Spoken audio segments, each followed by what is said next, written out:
How did the US and Israel carry out a preemptive strike against Iran?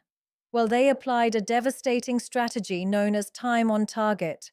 With two aircraft carriers and a fleet of destroyers, they worked out the precise calculations. So, Israeli jets and US cruise missiles struck their objectives at the exact same second. Israel's primary mission was eliminating Khamenei and the senior leadership, while the US hammered military facilities and other high value strategic industries. But why did Iranian air defenses fail to activate? Because the US fights with an entirely different level of technology using electronic warfare from space, sea, and air. They effectively blinded Iranian radar, just as destroyers unleashed a swarm of cruise missiles to eliminate the anti-air systems. But the conflict is far from finished. Iran still possesses thousands of ballistic missiles and drones, so they retaliated against American and Middle East allied bases. And right now, almost everyone is considered an open target. On February 28, 2026, the United States and Israel initiated a massive coordinated military assault against Iran. Israeli officials labeled their campaign Operation Roar the Lion, while the US mission was called Operation Epic Fury. The signal behind the joint strike was unmistakable. This was not merely a display of strength. This was a calculated attempt to assassinate the supreme leader of Iran. As mentioned, this was not some random military hit. The ultimate objective was the supreme leader's personal compound. Missiles were locked onto extremely sensitive locations. We are talking specifically about areas around University Street, the Jamhuri district, and near Pasteur Street.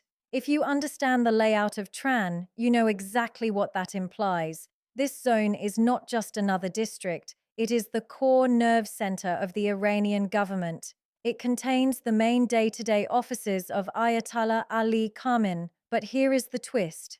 The IDF claims they got him. Iranian military sources insist Khamenei was not inside his office when the missiles actually struck. The attack may have flattened the compound, but the intended target escaped. And right now, the entire region is holding its breath, waiting to see what unfolds next. Yet some reports citing Israeli sources claim Khamenei's body has been located and that he is confirmed dead. That initial wave did not show restraint at all. We are talking about a flawlessly synchronized, overwhelming barrage. The entire objective was to blind and shock the regime simultaneously. First, they struck carriage tearing through critical industrial and aerospace centers. Then Tehran, the capital, shook violently. Any sense of security they once had was completely shattered. They did not stop there. They hit calm, sending shockwaves straight through the ideological core of the nation. And if you follow these developments, you understand how heavily fortified that zone is. In the west, missiles poured down on Kermanshah. They neutralized launch sites before operators could even think about activating their radars.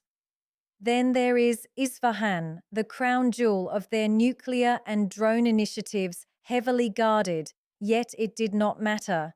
The skyline lit up through the night.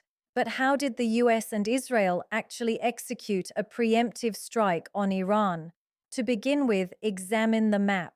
They did not rely solely on regional land bases. They positioned two enormous floating cities right near Iran. Down in the Arabian Sea, the USS Abraham Lincoln Carrier Strike Group pressed toward the south and east. And in the eastern Mediterranean, the newest flagship USS Gerald R. Ford. While Israeli jets crossed the Middle East to enter Iranian airspace, timing was absolutely crucial. The instant those IDF aircraft reached their designated points, the missiles were launched. And that leads to the most intricate and terrifying element of this mission synchronization. Military planners depend on a tactic called time on target. You have missiles firing from submarines, cruise missiles launching from escort vessels, and massive payload releases from stealth bombers. They are all deploying from different positions at different times. Yet here is the brilliance. The US military apparatus was mathematically orchestrated, So everything struck Khajan, Kermanshah, and Isfahan at the exact same second. Israeli jets released their precision bombs. It was engineered to create total systemic shock, exploding at once. A maneuver intended to collapse the regime immediately. When those weapons impacted, it was pure shock and awe. But why did Iranian air defenses fail to respond? To put it simply, the US military operates on another level. Using a sophisticated combination of electronic warfare and cyber operations coordinated from space to ground, the coalition injected false signals directly into Iranian radar displays. High-tier Iranian air defense systems, including their domestically built Baver and Russian-supplied batteries, were overwhelmed by this electronic onslaught.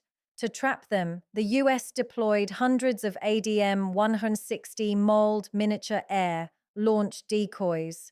To a stressed Iranian radar operator staring at a chaotic screen, these small drones appeared identical to a large formation of F-15s or F-16s racing toward the capital, with defenses thrown open. Fifth-generation stealth fighters, including US and Israeli F-35s and possibly F-22 Raptors, sliced through the airspace undetected.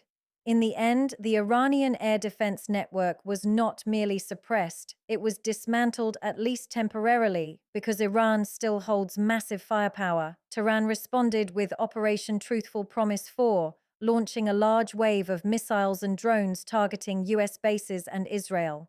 The aftermath was immediate. The UAE's Al Dafa Air Base was struck, resulting in one fatality from shrapnel. In Bahrain, the US Navy Fifth Fleet headquarters was directly targeted. Qatar's air defenses intercepted incoming missiles, while Kuwait shut down its entire airspace under heavy threat. Meanwhile, nationwide sirens echoed across Israel with intense mid-air interceptions, illuminating the skies over Tel Aviv and Jerusalem. If you do not want your phone or emails compromised, you should consider this military-grade VPN. Think of Surfshark VPN as your frontline shield. It scans and detects threats, alerting you to thousands of risky emails. You can activate a web content blocker. Simply enter the device information. Choose the categories of websites you want, restricted, and save. That is all. Your children are safeguarded from inappropriate or harmful content. Additionally, it includes powerful antivirus protection to defend your devices from viruses, malware, and tracking by ads, bots, or third parties. Finally, with Surfshark VPN, one subscription protects not only you, but also your friends or even your whole household. If interested, visit our link, Surf.com Italy.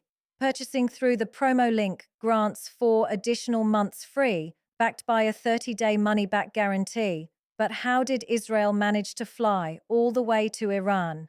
At 900 in the morning, Israel deployed more than a dozen aircraft. Yet the route is complex. They must navigate or bypass the airspace of neighboring states, such as Syria and Iraq. To avoid hostile defenses, analysts estimate the true flight distance to central Iran ranges between 930 and 1240 miles each direction. Although these paths seem direct, they require detailed preparation, including air refueling calculations and coordination to pass through Jordan, Syria, and Iraq. The Israel and US plan involved 3 waves. The first wave targeted surface-to-air missile sites, radar facilities, and Iran's air defense headquarters in Tran Ilum and Kestan. The second wave concentrated on eliminating ballistic missiles. Finally, the third wave focused on military production industries. Breaking down the door, the assault begins not with manned aircraft, but with robotic precision from the sea. The objective is straightforward: blind the enemy radars and silence their command and control. In the Persian Gulf and northern Arabian Sea, Arleigh Burke-class destroyers, including the USS Thomas Hudner, received the launch command. Their vertical launch system cells open, and moments later, dozens of Tomahawk land attack missiles surge from the decks. These missiles travel at subsonic speed, hugging terrain in nap of the Earth flight to remain below radar coverage. They are programmed to circle and strike simultaneously. Their warheads smash into S-300 and S-400 radar installations and command bunkers, degrading the integrated air defense system and carving safe corridors for pilots following minutes behind. 30 minutes after H-hour, while Tomahawks are still striking, the silver bullets of the U.S. Air Force are already deep inside hostile skies. These are the B-2 Spirit stealth bombers, with defenses fractured by cruise missiles often fired from destroyers. Hundreds of miles away, the route is cleared. Strategic sites, including hardened nuclear bunkers, are then targeted by B-2 Spirits, the spear tip of the assault, launching from bases in Jordan, and the UAE squadrons of F-15E Strike Eagles surge into the battle space. These are the heavy lifters of the mission. Each F-15 is loaded with J-dams and small-diameter bombs capable of carrying up to 19 J-dams or 28 smaller munitions, while B-2s strike deep bunkers. F-15s pursue mobile threats. Their AESA radars scan terrain for ballistic missile launchers concealed in valleys. Working in pairs, they release precision bombs on missile convoys, hangars, and secondary command nodes. Once Winchester low on weapons or fuel, they do not immediately return. Instead, they connect to tanker aircraft using common refueling systems, retreating to tanker tracks established earlier, taking on thousands of pounds of fuel mid-air before turning back for another sortie. 2 hours after H-hour, to maintain momentum, the U.S. Navy carrier strike groups fully engage, cruising in the Arabian Sea. A carrier turns into the wind. Steam and electromagnetic catapults launch aircraft roughly every 30 seconds. F-A-18. Super Hornets depart, carrying anti-radiation missiles tasked with destruction of enemy air defenses, hunting any radar foolish enough to activate. Meanwhile, F-35C Lightning fighters push ahead, gathering intelligence and striking high-threat targets beyond reach of older jets. Orbiting further back, E-2 Hawkeye aircraft act as airborne quarterbacks, directing the complex traffic of hundreds of U.S. jets. By sunrise, the opening phase concludes. Enemy air defense eyes have been blinded by Tomahawks. The core of the nuclear program has been crushed by B-2 bombers, and the limbs of missile forces severed by F-15s and carrier aviation. We produce original content from the ground up, so please subscribe and activate the notification bell for more.